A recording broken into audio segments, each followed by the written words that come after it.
Alors pour la deuxième conférence, effectivement, vous avez eu un titre qui était la mère et le jeune, je crois. On avait discuté un petit peu du titre de la conférence. Moi, je suis partie plutôt sur la reproduction, tout simplement parce que, comme je vous ai dit, chez le jeune, déjà en médecine humaine, il n'y a rien en dessous de 3 ans.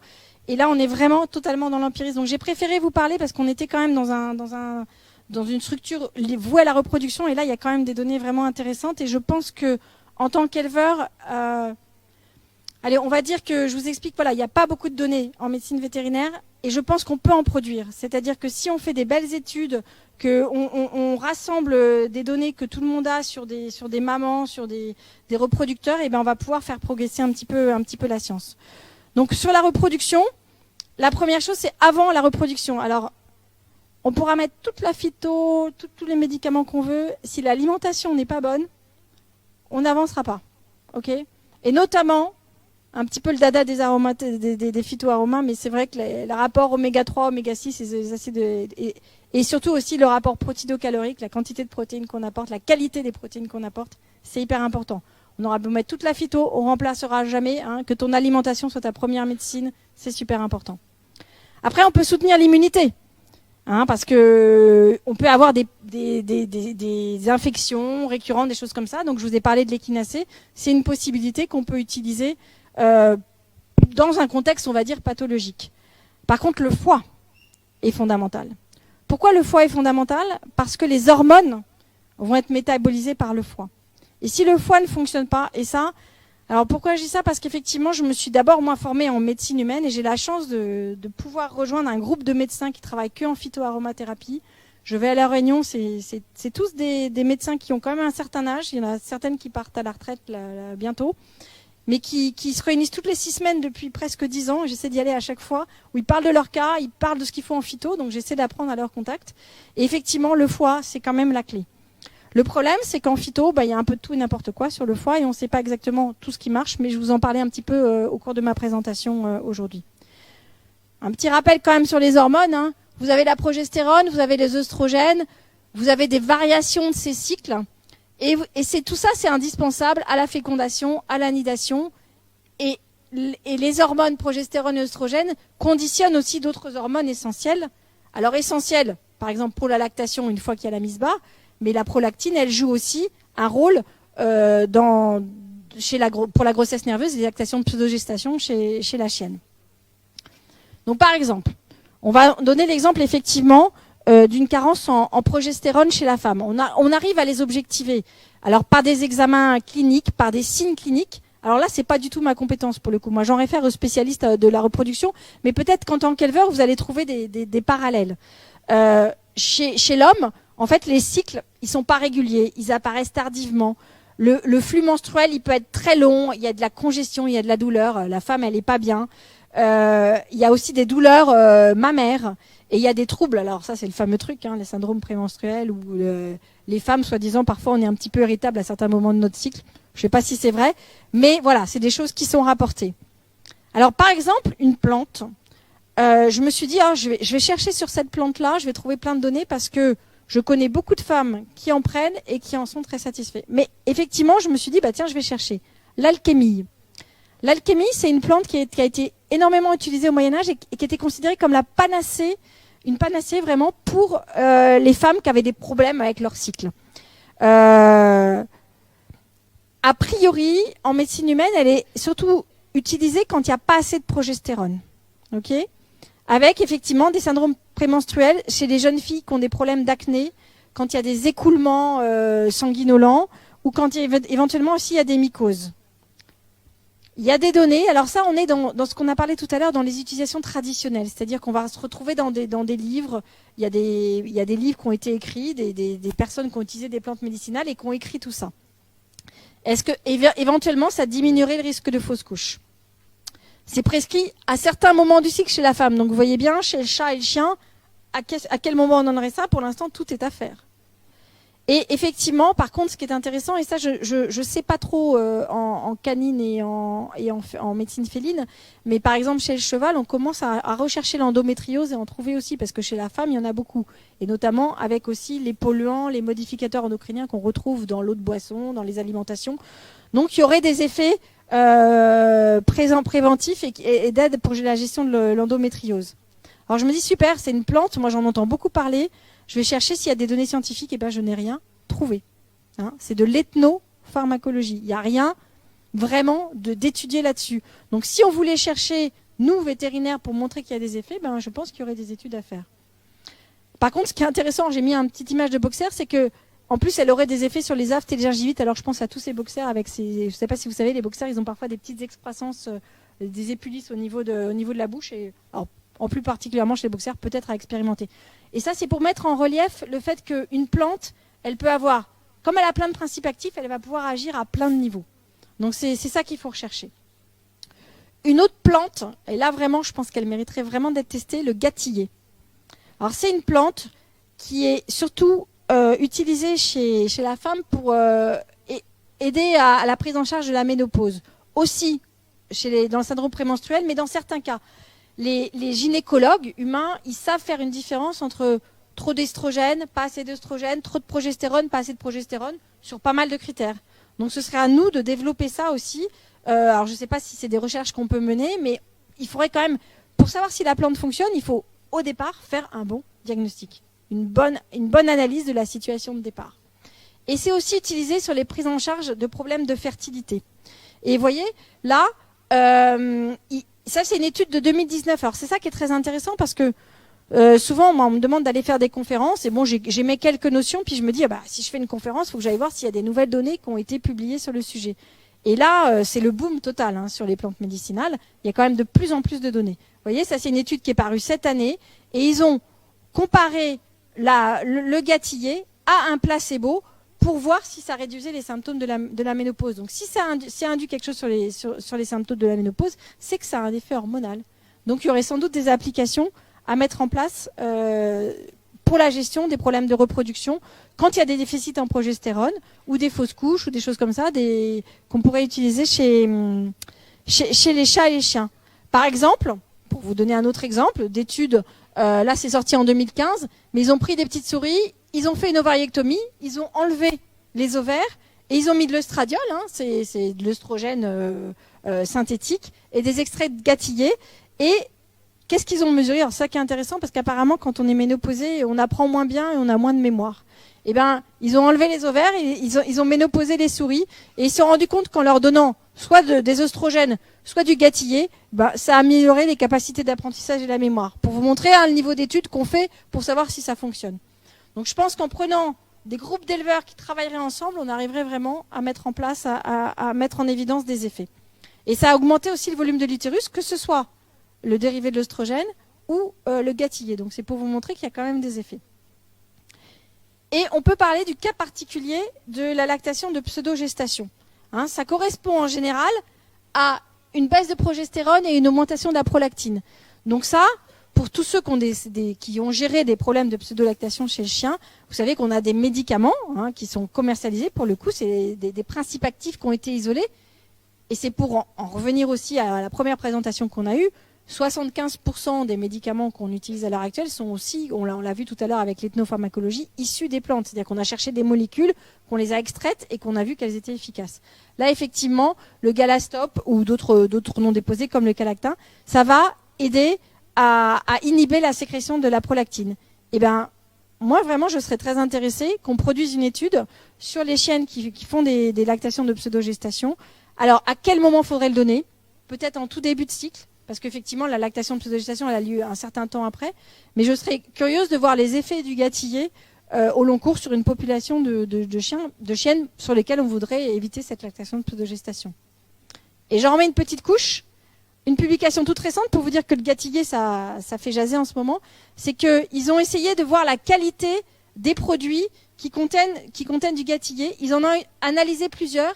Et en fait, ce qu'ils font, c'est ce qu'on appelle des chromatographies, c'est-à-dire que toutes les petites substances qui sont contenues dans la plante, ça va faire des petits pics. Ils ont analysé plusieurs produits, et bien vous voyez bien que d'un produit à l'autre, vous n'avez pas du tout le même nombre de petits pics.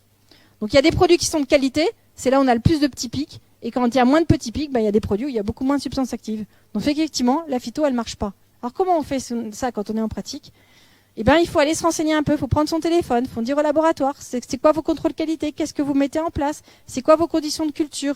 Et moi, j'ai eu la chance d'aller visiter un producteur de plantes médicinales avant d'obtenir, pour certains laboratoires qui font ce qu'on appelle des matières à usage pharmaceutique qui sont utilisées par les pharmaciens, pour avoir une constance dans la plante qu'ils produisaient, ils ont mis 2 ans pour maîtriser les conditions d'éclairage, les conditions d'arrosage, tout ça, ça prend du temps pour faire des bons produits. Donc les bons produits, ils coûtent cher. C'est aussi simple que ça. Okay, mais en même temps, il y en a qui coûtent cher et il n'y a toujours rien dedans. Donc c'est toujours difficile pour s'y retrouver. D'autres substances végétales qui ont des effets hormonaux loin d'être négligeables, c'est le soja. Et ça, c'est très bien documenté. Pourquoi ? Parce qu'avec la montée des personnes qui mangent plus de viande et qui mangent beaucoup de soja, on est loin de ne pas avoir d'effets hormonaux. Et donc, on sait, par exemple, c'est pour ça que je vous l'ai mis, parce que si, par exemple, vous donnez des yaourts de soja ou remplacez certains aliments par du soja chez vos chiens et vos chats, c'est loin d'être négligeable au niveau des conséquences hormonales. Donc, vous voyez, sur un steak de soja, on donne les isoflavones qui ressemblent à des œstrogènes. Et il y a des recommandations qui existent chez l'homme pour dire qu'il faut se limiter à 75 mg d'isoflavones par jour. Ça, je ne sais pas si j'ai pas trouvé si ça a été publié chez le chien, mais c'est pour vous dire que ça va très vite parce que quand on prend un bol de lait de soja et 2 yaourts de soja, on a des effets sur ces hormones qui sont loin d'être négligeables et ça peut, il y a des publications qui commencent à sortir, ça peut favoriser l'apparition des cancers du sein, par exemple. Donc, il faut faire très attention. Ok ? Donc, c'est pour vous montrer encore que, voilà, ok, il y a des plantes qui sont efficaces, mais si on en prend trop, il faut quand même en mesurer les effets. Il y a d'autres plantes qui sont utilisées de façon un peu plus anecdotique, la sauge clarée ou la bourse à Pasteur dans certaines conditions. Voilà, je les cite pour que si vous avez des conditions particulières, par exemple quand il y a des écoulements sanguinolents, la bourse à Pasteur est une plante qui est traditionnellement utilisée. Je n'ai pas trouvé de données scientifiques à son sujet. Pour ce qui est de la lactation, il y a plein de plantes qui sont censées stimuler la lactation. Ok ? Le chardon-marie, le cumin, le fenouil, le houblon, la bière. Il y a des femmes qui ont dit on prenait de la bière, vous aurez plus de lait. Et donc, ça, c'est des méthodes qui, on va dire, traditionnelles. Encore une fois, alors depuis des millions d'années, enfin des milliers d'années, on va dire, il y a des femmes qui prennent des plantes et elles ont l'impression qu'elles ont plus de lait. Ok ? Et il y a sans doute des éleveurs, et des éleveurs de vaches aussi, et des éleveurs de brebis, qui donnent des plantes et qui augmentent la production laitière. Mais il n'y a pas d'études scientifiques, en tout cas chez le chat et chez le chien, et chez l'humain non plus.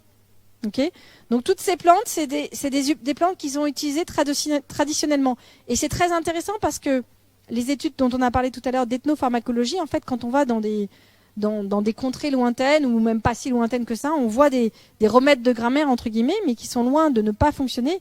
La problématique, et c'est ce qui commence à sortir, c'est que par exemple, le fenugrec, qui est une plante qui est quand même beaucoup utilisée, on a déterminé que si on l'administrait de façon prolongée chez des rongeurs, ça avait des effets sur la testostérone. Donc, il faut faire attention si on en donne à des mâles. Mais ça avait éventuellement des effets toxiques sur l'embryon. Donc, le lait, il va être modifié dans sa composition. Alors, vous me direz, sur des chats et des chiens, c'est difficile de savoir s'ils vont être moins intelligents ou s'ils vont avoir des problèmes hépatiques au long cours. On ne sait pas, c'est plus difficile à suivre.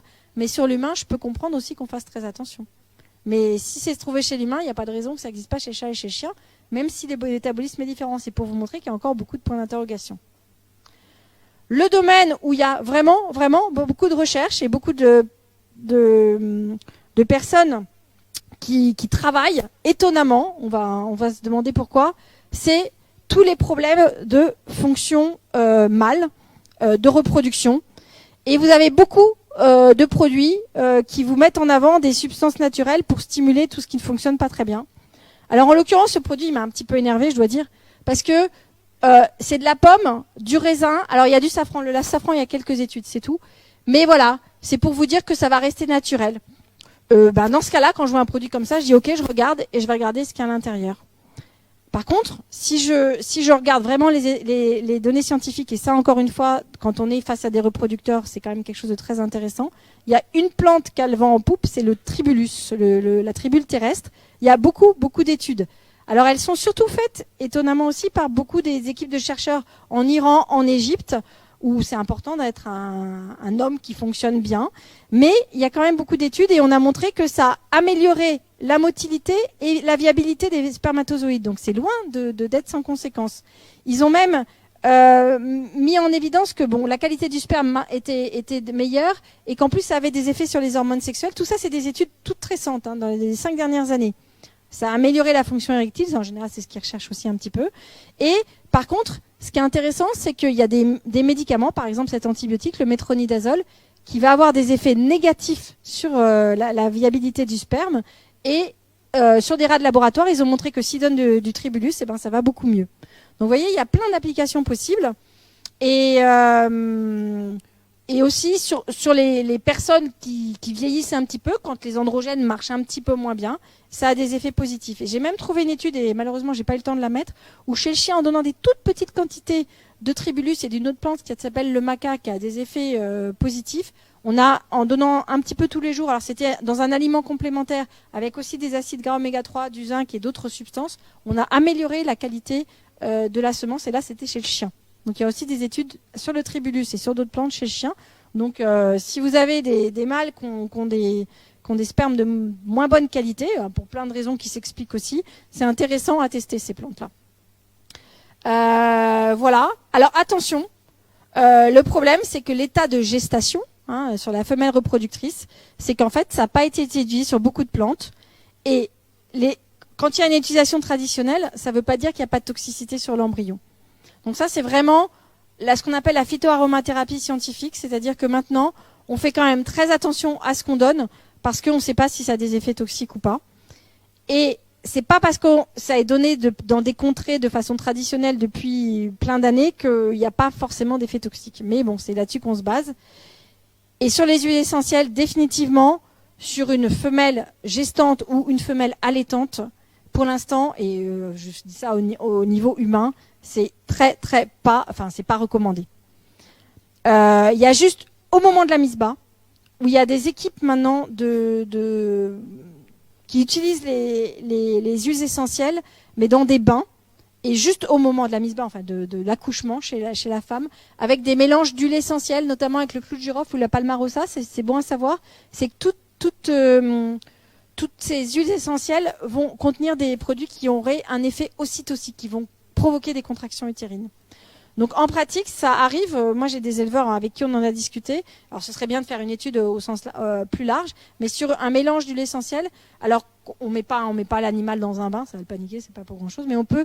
Les huiles essentielles, diluées dans une huile végétale, vont diffuser très facilement. On va retrouver chez les vaches, on met des produits directement sur leur dos et ça diffuse dans tout l'organisme. Chez le chat et le chien, vous mettez les antipuces de cette façon-là. Donc il y a des choses à tester et on pourrait mettre ça éventuellement, par exemple, à la jonction lombo-sacrée. C'est un endroit qui est très vascularisé et ça peut aider éventuellement au moment de la mise bas.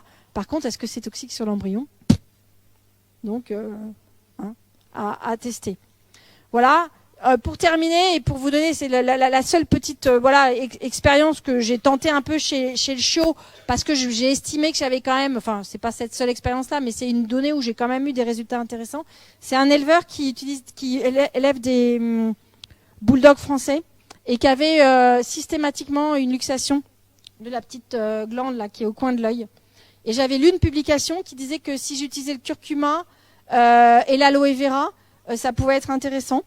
Le curcuma, c'est une plante qui a plein de vertus, sur laquelle il y a beaucoup de publications, mais qui contient de la curcumine dont l'absorption est pas très très bonne. Alors ça dépend si c'est frais, si c'est séché.